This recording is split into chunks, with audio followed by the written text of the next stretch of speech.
আসসালামু আলাইকুম সুপ্রিয় দর্শক। যুক্তরাজ্যের প্রধানমন্ত্রী স্যার কেয়ার স্টারমার স্থানীয় সময় রবিবার সন্ধ্যার দিকে ফিলিস্তিনকে একটা স্বাধীন রাষ্ট্র হিসেবে স্বীকৃতি দেবেন বলে জানা গেছে। ফলে যুক্তরাজ্যের স্বীকৃতি পেলে আন্তর্জাতিক পরিমণ্ডলে ফিলিস্তিনের অবস্থান আরেকটু শক্ত হবে। এখন ফিলিস্তিনের স্বীকৃতি এবং ফিলিস্তিনের সঙ্গে যুক্তরাজ্যের একটা ঐতিহাসিক যোগাযোগ রয়েছে। আপনাদের মনে আছে নিশ্চয়ই সুপ্রিয় দর্শক যে 1917 সালে যুক্তরাজ্যের পররাষ্ট্রমন্ত্রী ছিলেন মিস্টার ব্যালফোর। তিনি একটা ঘোষণা দিয়েছিলেন যা ইতিহাসে ব্যালফোর ডিক্লারেশন নামে পরিচিত। সেই ঘোষণায় বলা হয়েছিল যে ইহুদিদের জন্যে এই যে ফিলিস্তিন যে ভূখণ্ড, সেখানে তাদের একটা স্বদেশ, একটা নিজেদের আবাসভূমি থাকা দরকার। এবং তখন যুক্তরাজ্য ইহুদিদেরকে সেখানে গিয়ে বসতি স্থাপন করার জন্য উৎসাহিত করেছিল এবং অনেক ইহুদি গিয়ে সেখানে বসতি স্থাপন করেছিল। তবে তখন যুক্তরাজ্য একথাও বলেছিল যে এই যে ইহুদি ধর্মাবলম্বী যারা সেখানে বসতি স্থাপন করবেন তা অন্যান্য ইহুদি ধর্মাবলম্বীদের ধর্ম আচরণ বা জীবন আচরণে কোনো রকম প্রভাব ফেলবে না।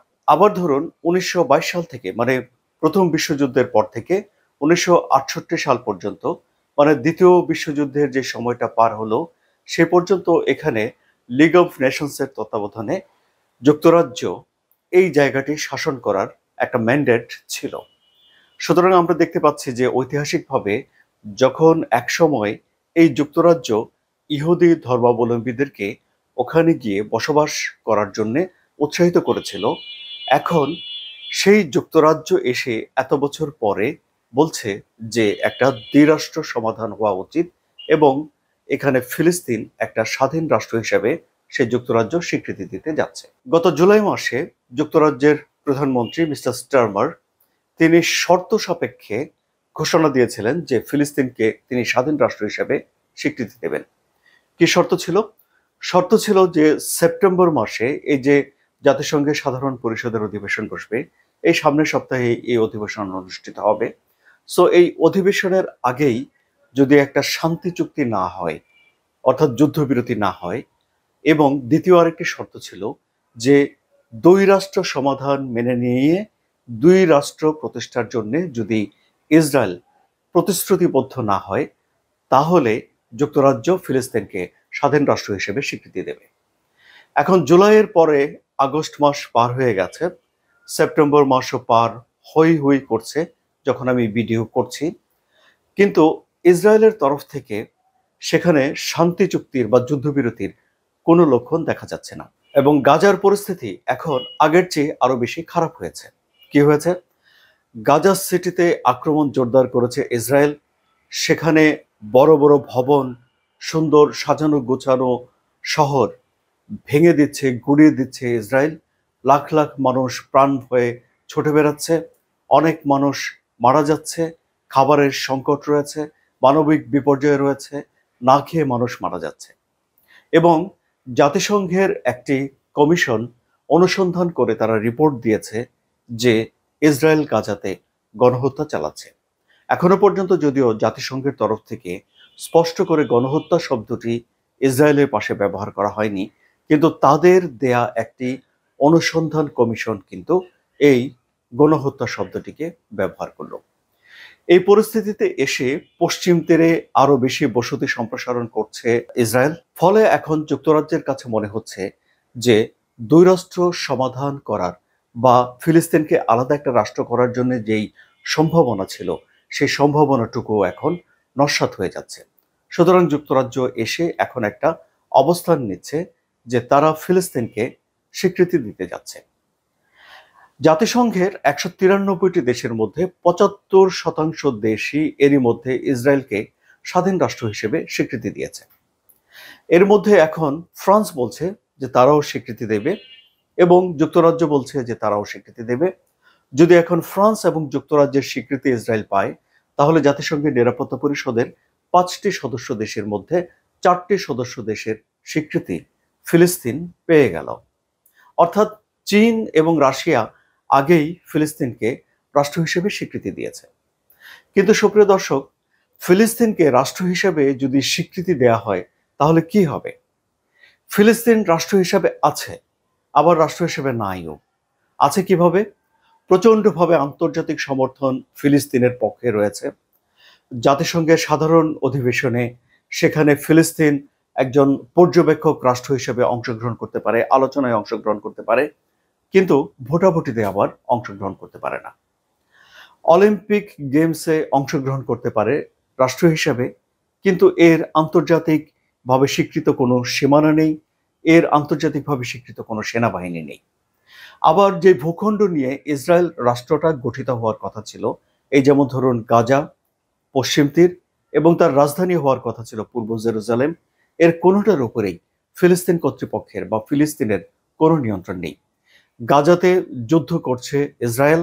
এই যুদ্ধটা শুরু হয়েছিল 2023 সালে।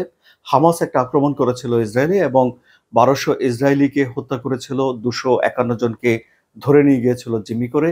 এরপর ইসরায়েলের প্রধানমন্ত্রী বেনিয়ামিন নেতানিয়াহু ঘোষণা দিয়েছিলেন যে হামাস নির্মূল না হওয়া পর্যন্ত এবং জিম্মিদের ছাড়িয়ে না আসা পর্যন্ত তিনি সেখানে যুদ্ধ চালিয়ে যাবেন, এবং তিনি সেখানে একটা নৃশংস যুদ্ধ করেছেন, যেই যুদ্ধের ফলে 22 মাসে 65,000-এর মতো মানুষ ফিলিস্তিনে ইসরায়েলের আক্রমণে মারা গেছে, যাদের বেশিরভাগই নারী এবং শিশু।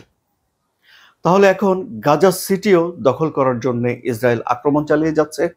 পশ্চিম তীরে বসতি দখল করার জন্যও ইসরায়েল একটা প্রস্তুতি নিয়েছে, এবং জেরুজালেম পুরোটা তো ইসরায়েল নিজেদের দখলে রেখেছে। তাহলে এখন ফিলিস্তিন একটা রাষ্ট্র গঠন করার জন্য যে ভূমি দরকার, যে রাজধানী দরকার, সেই সব কিছুই ক্রমে ক্রমে ধীরে ধীরে দিনে দিনে অসম্ভব করে তুলছে ইসরায়েল। এখন যুক্তরাজ্য যে স্বীকৃতি দিতে যাচ্ছে, তাতে করে ইসরায়েল মোটেও খুশি নয়। ইসরায়েল আগেই বলে রেখেছে স্বীকৃতি দেওয়ার মানে হবে যে সন্ত্রাসী কার্যক্রমকে পুরস্কৃত করা। কিন্তু এখন যুক্তরাজ্যের যারা মন্ত্রী রয়েছেন তারা যুক্তি দিচ্ছেন যে একটা দীর্ঘস্থায়ী শান্তির আশা টিকিয়ে রাখার জন্যে এখানে ফিলিস্তিনকে স্বীকৃতি দেওয়া তাদের নৈতিক অধিকারের মধ্যে পড়ে। আবার ধরুন, এই যে মার্কিন প্রেসিডেন্ট ডোনাল্ড ট্রাম্প যুক্তরাজ্য ঘুরে এলেন এই তো 2-1 দিন আগে, সেখানে তিনি কিন্তু এই ফিলিস্তিনকে স্বাধীন রাষ্ট্র হিসেবে এখনই স্বীকৃতি না দেওয়ার অনুরোধ করেছেন বলে যুক্তরাজ্যের গণমাধ্যম বিবিসি জানাচ্ছে। তাহলে দেখা যাচ্ছে যে যুক্তরাষ্ট্রের অবস্থানের বাইরে গিয়ে যুক্তরাষ্ট্রের বন্ধু রাষ্ট্র যুক্তরাজ্য, ফ্রান্স একটা আলাদা কূটনৈতিক অবস্থান এখন নিচ্ছে। তাদের সঙ্গে যুক্ত হচ্ছে কানাডা, তারাও ফিলিস্তিনকে স্বীকৃতি দেবে বলে এরই মধ্যে ঘোষণা দিয়ে রেখেছে। এখন জিম্মি যারা আটকে আছে, এখনো ধারণা করা হয় যে 48 জনের মতো জিম্মি হামাসের কাছে আটকে রয়েছে, এবং তাদের মধ্যে 20 জন জীবিত রয়েছে বলে বিশ্বাস করা হয়। তাদের পরিবারের স্বজনরা যুক্তরাজ্যের প্রধানমন্ত্রী কিয়ার স্টারমারের কাছে একটা চিঠি দিয়েছে, যে চিঠিতে তারা অনুরোধ করেছে যেন ফিলিস্তিনকে স্বাধীন রাষ্ট্র হিসেবে যুক্তরাজ্য স্বীকৃতি না দেয়। কেন? তাদের যুক্তি হলো যে যদি স্বীকৃতি দেয় তাহলে জিম্মিদেরকে ফিরে পাওয়া তাদের জন্য দুরূহ হয়ে যাবে, বা তারা হয়তো জীবিত ফেরত নাও পেতে পারেন বলে আশঙ্কা করে থাকেন।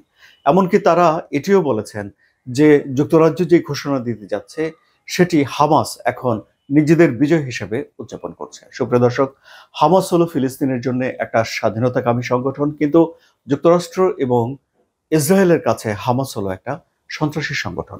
আবার এই যে জিম্মিদের যারা আত্মীয় স্বজন রয়েছেন তারা যে ইসরায়েলের প্রধানমন্ত্রী বেনিয়ামিন নেতানিয়াহুকে পছন্দ করেন তাও নয়, কিন্তু প্রতি শনিবারে ইসরায়েলে তারা একটা বিশাল সমাবেশ করে জিম্মিদের মুক্তির দাবিতে, এবং সেখানে দাবি করা হয় যে বেনিয়ামিন নেতানিয়াহু তার রাজনৈতিক স্বার্থে নিজের ক্ষমতা টিকিয়ে রাখার জন্যই গাজাতে এই যুদ্ধ চালিয়ে যাচ্ছেন, এবং বেনিয়ামিন নেতানিয়াহুর নেওয়া উদ্যোগগুলো জিম্মিদের জীবনকে হুমকিতে ফেলে দেয় বলেও জিম্মির আত্মীয় স্বজন যারা আছে তারা দাবি করেন। এই হলো পরিস্থিতি।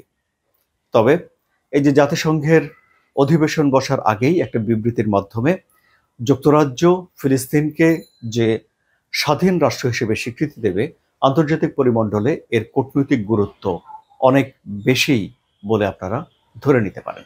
আলোচনা কেমন লাগলো সুপ্রিয় দর্শক? যদি ভালো লাগে, যারা নতুন এসেছেন আমি আশা করব তারা সাবস্ক্রাইব করে চ্যানেলের সঙ্গে থাকবেন, এবং যারা এরই মধ্যে সাবস্ক্রাইব করে চ্যানেলের সঙ্গে রয়েছেন তাদের প্রতি কৃতজ্ঞতা জানাচ্ছি। আপনারা সবাই এই কন্টেন্ট লাইক দেবেন। ভালো থাকবেন। ধন্যবাদ।